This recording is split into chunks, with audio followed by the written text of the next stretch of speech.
Welcome back. This is your host, George Anderson, back with a special report on an STD known as HIV and its counterpart, AIDS. Now, many of our viewers may know STDs are sexually transmitted diseases.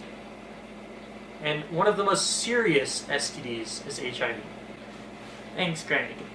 I'm here at Aperture Labs in San Diego, interviewing scientists to see what kind of improvements they've made in the last few years of HIV and AIDS medicine research. So, the first thing I want to start off with, a lot of symptoms aren't actually symptoms of AIDS and HIV itself. Usually it's a byproduct of being sick from the lowered immune system. It is oftentimes seen as rapid weight loss, recurring fever or profuse night sweats, extreme and unexplained tiredness, prolonged swelling of the lymph glands, who the heck knows what those are, diarrhea that lasts for more than a week, sores in the mouth, anus, or genitals, pneumonia, red, brown, pink, or purplish blotches under the skin. Pretty. And sometimes even memory loss, depression, and other neurological disorders. Man, that sounds really tragic. Back to you, Jorge. Oh, dude, what's up, dude? So, yeah, you may know me as Chad, the average douche frat guy. So, I'm majoring in biomedical sciences, bro. So, dude, it's pretty sick. But, basically, the dudes, Channel 5 or whatever, they totally just asked me to, talk about HIV. So, basically, they treat HIV like, ART, it's like an antiviral thing, antiretroviral, actually, bro. It's pretty rad, bro. So anyway, antiretroviral, and it basically is like medicine, and it just it kills all the viruses, and it's pretty cool. And another thing, it totally can be combined with antiviral medicines, and actually you can reduce the risks. Oh my god, bro, I can't talk. That's why I'm going into freaking shoot, I don't even know what major I am anymore. Anyway, bro, so basically it reduces the risk of spreading diseases, bro. That's totally rad, dude. Just always remember, you gotta cover your stomach before you're home, bro.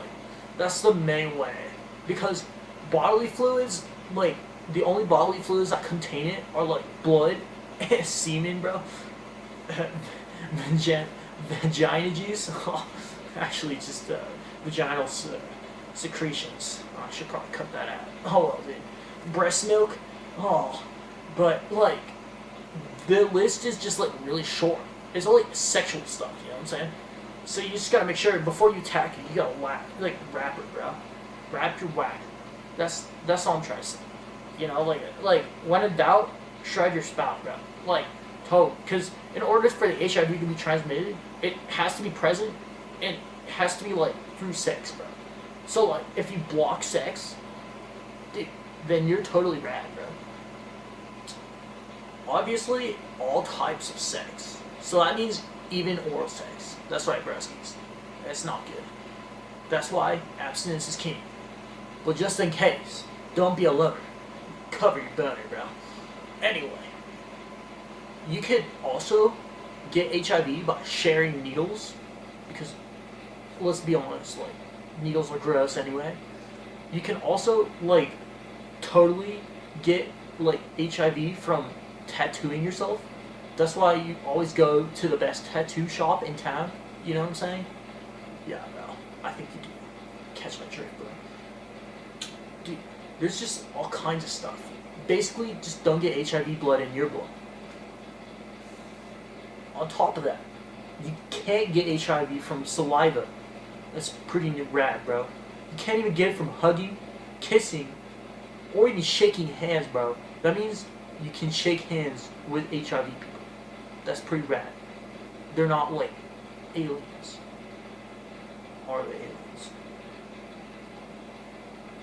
I hope not. Anyway, just remember, if you slip between your thighs, condomize. I'm out. See you on the other side, Greg Bresky. 40,000 people in the US are affected by this disease. It is a very serious disease, as almost 8,000 people have died from it in this year alone, and every day. That's a very serious issue, especially when you consider only 41% of Americans have ever been tested for STDs. Now, I understand a lot of you are virgins.